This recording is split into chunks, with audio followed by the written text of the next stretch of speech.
Hi hello friends, இன்றைக்கி புது விதமாக எக் கிரேவி எப்படி பண்ணலான்னு பார்க்கலாம். இது நம்ம ஆப்பத்து கூட, சப்பாத்தி கூட, ஏன் சாதத்து கூட கூட ரொம்ப நல்லாயிருக்கும்.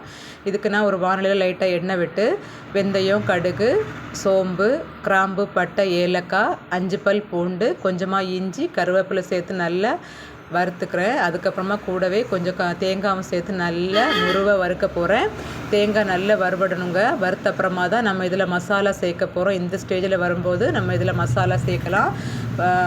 1 ஸ்பூன் தனி மிளகாய்த்தூள், அப்புறமா 1 ஸ்பூன் மல்லிப்பொடி, 1 ஸ்பூன் மட்டன் மசாலா இல்லைன்னா கரம் மசாலா சேர்த்துட்டு, எப்போவுமே மசாலா சேர்க்கும்போது தேங்காய் போடுற டைம்லேயே மசாலா சேர்த்துடக்கூடாது. தேங்காய் நல்ல முருவை வறுத்தப்புறமா தான் நம்ம மசாலா சேர்க்கணும். நம்ம ஃபஸ்ட்டே சேர்த்துட்டோன்னா மசாலா கருகிடும். அப்போ அந்த கிரேவிக்கு அந்த கலர் கிடைக்காது.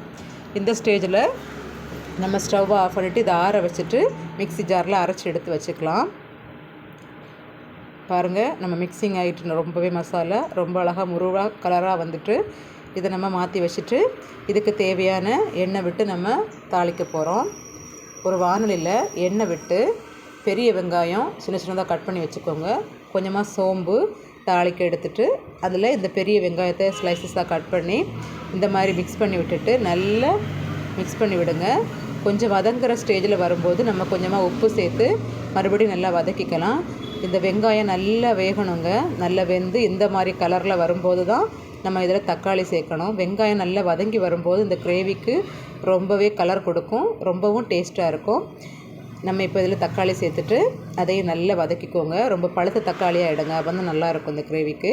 நம்ம மஞ்சள் பொடி அந்த மசாலாவில் சேர்க்கலை, அதனால் இதில் லைட்டாக 1/2 ஸ்பூன் மஞ்சள் பொடி சேர்த்து நல்லா வதக்கிக்கோங்க.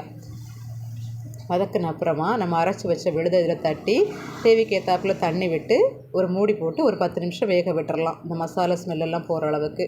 இப்போ பாருங்கள், 10 நிமிஷம் ஆகிடுச்சு. கொதித்த உடனே நம்ம அதில் கருவேப்பிலை சேர்த்துட்டு எக்கு எடுத்து இந்த 4 முட்டையும் நான் அங்கங்கேயே உடச்சி விட போகிறேன். எங்களுக்குன்னு 4 முட்டை போதும், உங்களுக்கு அளவு ஏற்ற மாதிரி நீங்கள் முட்டை போட்டுக்கலாம். இங்கே பாருங்கள், இந்த மாதிரி உடச்சி விட்ட அப்புறமா ஒரு 5 மினிட்ஸ் வேக விட்டுட்டு அப்புறமா நம்ம மிக்ஸ் பண்ணி விட்டுக்கலாம். முதல்ல எடுத்திங்கன்னா உடஞ்சிரும் முட்டை. இங்கே பாருங்கள், சூப்பராக நம்ம கிரேவி ரெடி ஆகிட்டு ஆப்பம், சப்பாத்தி, சாதத்துக்கெல்லாம் இது ரொம்பவே டேஸ்ட்டாக இருக்குங்க. நீங்களும் வீட்டில் ட்ரை பண்ணி பாருங்கள். பிடிச்சிருந்தா மறக்காமல் சப்ஸ்கிரைப் பண்ணுங்கள். Okay friends.